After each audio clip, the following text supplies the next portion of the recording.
മഹാരാജാസ് കോളേജിൽ നിന്ന് വിട്ടുപോയതിനു ശേഷം പല പ്രാവശ്യം ഞാനിവിടെ വന്നിട്ടുണ്ട്. പക്ഷെ അതെൻ്റെ ഇവിടെ വളരെ ചുരുങ്ങിയ സുഹൃത്തുക്കൾ പലരും ഉണ്ടാകുമെന്നല്ലാതെ ഇത്രയും വലിയൊരു ജനക്കൂട്ടം, ഇത്രയും വലിയൊരു കൂട്ടം, ഇത്രയും വലിയൊരു കൂട്ടായ്മ തീർച്ചയായിട്ടും സന്തോഷമുളവാക്കുന്നതാണ്. ഇത് പക്ഷേ ഒരു പ്രസംഗവേദിയാകുമ്പോൾ വളരെ ഔപചാരികമായി പോകുന്നു.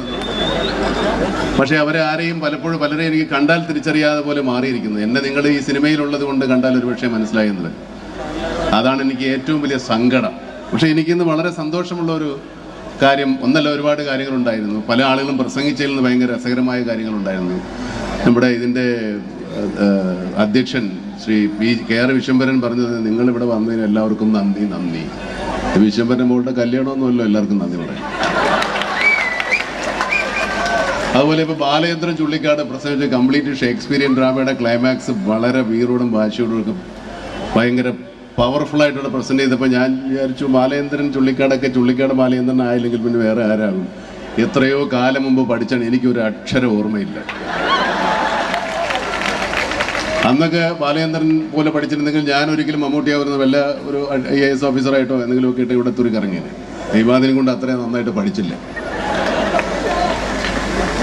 ഈ കലാലയത്തിൽ ഏറ്റവും കൂടുതൽ ഞാനായി എഴുതിയ, ഒരു പക്ഷേ നിങ്ങളൊക്കെ ബുക്ക് വായിക്കുമ്പോൾ തോന്നും, എനിക്ക് ഏറ്റവും കൂടുതൽ താല്പര്യം തോന്നിയത് ഈ കോളേജിൽ പഠിക്കാനുള്ള ഇവിടുത്തെ അധ്യാപകരോ ഇവിടുത്തെ അറ്റ്മോസ്ഫിയറോ ഈ ബിൽഡിങ്ങോ ഈ മരച്ചോടോ ഒന്നുമില്ല, ഇവിടുത്തെ പെൺകുട്ടികളായിരുന്നു.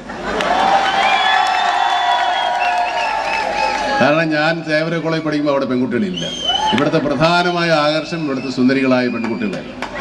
എനിക്ക് തോന്നുന്നു ആ പാരമ്പര്യം ഇപ്പോഴുള്ള കുട്ടികളും കാത്തു സൂക്ഷിക്കുന്നുണ്ട് എന്ന്. ഈ കലാലയത്തിൻ്റെ അന്തരീക്ഷത്തിൽ ഒരു മൊത്തമായി കലാലയത്തിൻ്റെ അന്തരീക്ഷം മൊത്തം പ്രണയാതുരമാണ്. ഒട്ടും പ്രണയിക്കാൻ സാധിക്കാത്ത ഈ അംസക്കോയെ പോലുള്ള ആൾക്കാരൊക്കെ പ്രേമിച്ചു എന്ന് പറയുമ്പോൾ, ഈ സ്വഭാവം വെച്ചുകൊണ്ട് ഇയാളൊക്കെ ആരെങ്കിലും പ്രേമിച്ചാൽ തന്നെ ഇവിടുത്തെ അന്തരീക്ഷത്തിൻ്റെ ഗുണമാണ്, ഇവിടുത്തെ കാറ്റിൻ്റെയും ഈ മണ്ണിൻ്റെയും ഒക്കെ ഒരു മഹത്വമാണെന്ന് തന്നെ എനിക്ക് പറയാനുണ്ട്.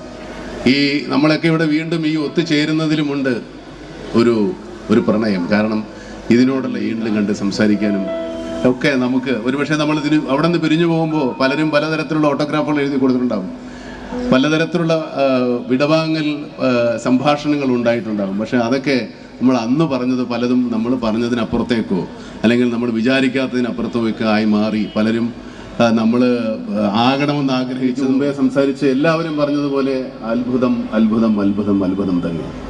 ഇത് ഒരുപക്ഷെ ഒരുപാട് വലിയ കലാലയങ്ങൾ, വലിയ മഹാരാജാസിനേക്കാളും മുതുമുത്തച്ഛിമാരായ ഒരുപാട് കലാക്ഷേത്രങ്ങൾ ഉണ്ടെങ്കിൽ പോലും അവർക്കൊന്നും ഒരുപക്ഷെ സാധിക്കാത്ത ഒരു മഹാഭാഗ്യമാണ് നമുക്കൊക്കെ സാധിച്ചത്. വീണ്ടും ഒരിക്കലും ഇതുപോലെ കാണാൻ കഴിയും എന്ന് നമ്മൾ ആഗ്രഹിച്ചില്ലെങ്കിൽ കൂടി അന്ന് ഈ കലാലയത്തിൻ്റെ അന്തരീക്ഷത്തിൽ എവിടെയോ ഒക്കെ നമ്മുടെ ഓർമ്മകൾ തങ്ങി നിൽക്കുന്നതുകൊണ്ടാണ് വീണ്ടും ഇവിടെ ഇതുപോലെ ഒന്നു ചേരാൻ ആഗ്രഹം നമുക്കുണ്ടായതും നമ്മളെല്ലാം വന്നത്.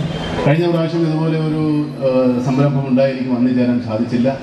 ഈ സംഗമത്തിൽ തീർച്ചയായിട്ടും വരണമെന്ന് എനിക്ക് ആഗ്രഹമുണ്ടായിരുന്നു, അല്ലെങ്കിൽ വളരെ മനഃപൂർവ്വമായി ഞാൻ ആഗ്രഹിക്കുകയും മനഃപൂർവ്വമായി ശ്രമിച്ചത് കൊണ്ടാണ്. പക്ഷെ ഇപ്പോഴും എൻ്റെ ആഗ്രഹങ്ങൾ ബാക്കി. ഈ പലരെയും എനിക്കറിയാം, പക്ഷെ അവരാരാന്ന് എനിക്ക് മനസ്സിലാവുന്നില്ല. ഒരുപാട് മാറിപ്പോയിരിക്കുന്നു പലരും. പക്ഷേ ചില ആളുകൾ തീരെ മാറാത്തവരുമുണ്ട്. പക്ഷേ ഈ ബാലചന്ദ്രൻ ചുള്ളിക്കാടിൻ്റെ പണിയൊന്നും ചെയ്യാതെ ഇതാണ് കൊണ്ട് തന്നതാണ്. മെഹറെ വർണ്ണരേണുക്കൾ എന്നാണ് തലക്കെട്ട്. സായം സന്ധ്യയിൽ സന്ധ്യാരാഗത്തിൻ്റെ വെളിച്ചം തട്ടി ചുവന്ന മുഖത്ത് ദേഷ്യം. അന്ന് മെഹർ ഭയങ്കര സുന്ദരിയായിരിക്കണം.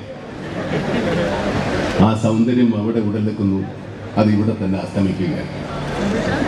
എങ്കിലും ഒന്ന് ഇങ്ങോട്ട് നോക്കുകയും നമ്മൾ ഈ ഇരുന്ന മരച്ചോടും നമ്മളിവിടെ നടന്നുപോയ വരാന്തകളെയും ഒന്നും ഓർക്കാതിരിക്കുകയും ചെയ്യില്ല. തീർച്ചയായിട്ടും ഈ കലാലയം ഇതുപോലെ സംരക്ഷിക്കപ്പെടുകയും ഇതുപോലെ ഇനിയും സംഗമങ്ങൾക്ക് വേദിയാവുകയും ചെയ്യണമെന്നാണ് എൻ്റെ ആഗ്രഹം.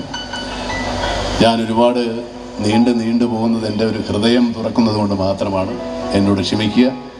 ഞാൻ നേരത്തെ പറഞ്ഞതുപോലെ എൻ്റെ കൂടെ എൻ്റെ കാലത്ത് പഠിച്ചവർ, അവർക്ക് അച്ചടക്കം വേണ്ടല്ലോ. നമ്മളൊന്നും അത്ര അച്ചടക്കമായിട്ട് വളർന്ന ആൾക്കാരല്ലല്ലോ, പിന്നെ അവരെ എന്ത് കുറ്റം പറയാൻ പറ്റും? കണ്ടാൽ മഹാരാജാസ് കോളേജിലാണെന്ന് പറഞ്ഞാൽ തന്നെ അതൊരു വലിയ തിരിച്ചറിവാകട്ടെ എന്ന് ആഗ്രഹിക്കുന്നു. എല്ലാവർക്കും നന്മ നേരുന്നു. എൻ്റെ നേരത്തെ ഞാൻ ഈ കത്ത് വായിച്ചതുപോലെ എന്നെ 3 കൊല്ലം 6 കൊല്ലം ഈ കോളേജിലെ വിദ്യാർത്ഥികൾ സഹിച്ചതുപോലെ ഏതാനും മിനിറ്റുകൾ എന്നെ സഹിച്ചതിന് നന്ദി, നമസ്കാരം. നന്ദി മമ്മുക്ക. മെഹ്റ ഈ പരിസരത്ത് എവിടെയെങ്കിലും ഉണ്ടെങ്കിൽ മഹാരാജാസ് ഓൾഡ് സ്റ്റുഡൻസ് അസോസിയേഷൻ ഈ വേദിയിലേക്ക് ക്ഷണിക്കുകയാണ്. മെഹ്റ ഇന്ന് മഹാരാജീയ സംഗമത്തിന്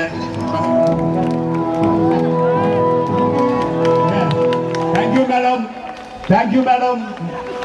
welcome to the dais of മഹാരാജീയത്തിൽ ലേഔട്ട് നടത്തിയ മഹേഷ്. നന്ദി മഹേഷ്. അവൈ വണങ്കാതുയർവില്ലേ